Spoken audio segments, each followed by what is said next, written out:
as much as I, in the back of my mind, because I already felt like my career was over before all this.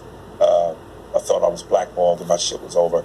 But I always said I felt like I was one thing away from the turnaround. But now with this, I'm almost certain that Tombstone is written. Man, I don't know. I haven't been keeping up with the news. Last I've heard of Aries Spears was Mad TV. Back in the days, man. Back in like the early 2000s, he appeared on the Mad TV sketch comedy show. He was funny as hell, man. He had some real good impersonations. I remember he did Shaq, Charles Barkley, Jay-Z, DMX, amongst others. And he was funny, and he had a really good team back then when they had Will Sasso, Aries Spears, and a few other people. I think the Asian comedian, Bobby, I forgot his last name, but they had a solid team for a minute. And yeah, man, I've seen a couple of his interviews over the years, and he's always talking about being blackballed because he speaks his mind and things like that. And I think this is just a really, really perfect example of somebody who, I mean, I don't know, man.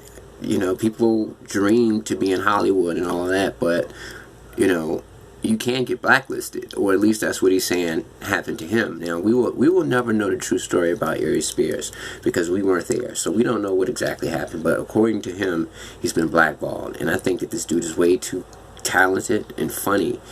I mean, all the biggest stars know who he is. Like he said, Jay-Z ran up on him and said, yeah, I know who you are. DMX knew who he was, you know.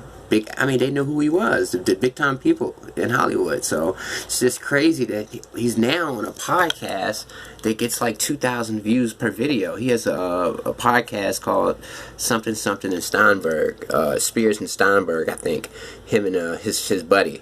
But they don't. It's like I just don't understand why it's not successful, man.